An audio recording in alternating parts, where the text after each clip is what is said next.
So you could have named any card, but I actually placed one card in my back pocket earlier. You'll actually see I've only got one card in there. Okay? You could have had any card out of a whole 52. 7 of hearts. Just had 7 hearts. Hey, I'm Ben Harris, and with my new effect Crossroads just coming out in a few days, I thought it was time we get together, have a bit of a chat. There's a lot more to Crossroads than you may believe.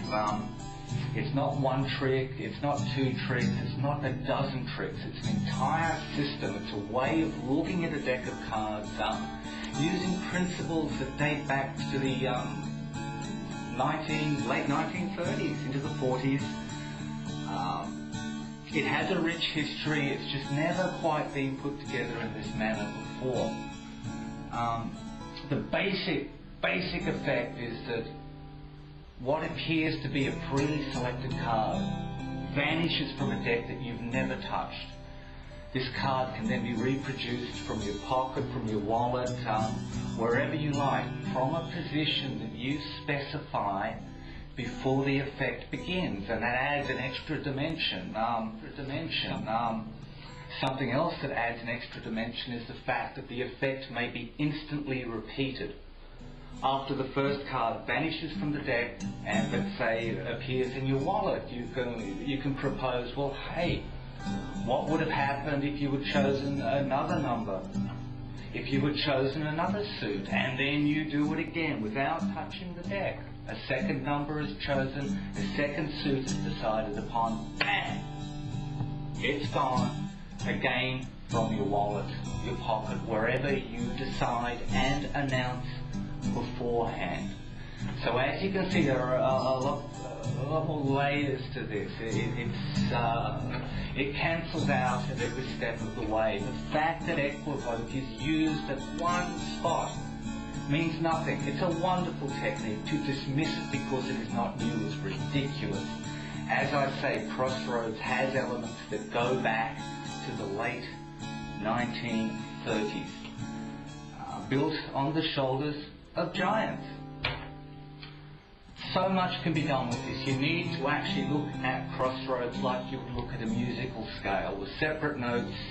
You can put them together in different ways. You can play majors, minor chords, diminished sevenths, whatever. Crossroads gives you a scale that you can play the way you want to play it. You can play it seriously, you can play it lightheartedly. Instead of making a card just vanish from the deck, here's another approach. The pack is taken, we'll use the joker. Pack is taken, placed aside. You do not touch it again.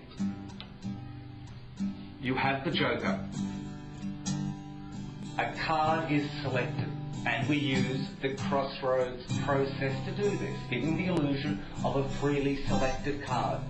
And if that illusion is strong enough, it may as well be a freely selected card. To the audience, it's the same thing. If they've had a chance to change their mind, to convince themselves it's a free choice, it is to all intents and purposes a free choice. Simple as that. Let us say a spectator chooses a number between 1 and 10, a 6. Let us say another spectator is asked to decide upon a suit, and he or she decides upon the clubs. So we add those together, 6 of clubs. We have the joker. It's been out on the table since we have begun. The deck of cards has not been touched. The selection of card appears free. But watch very, very closely.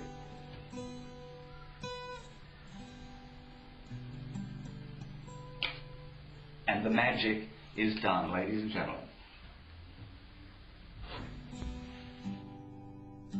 Apply it to mentalism. Don't even apply it to cards. The Crossroads principle can be applied to calendar sets, months, star signs.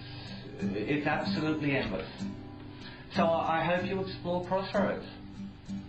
Meet you there.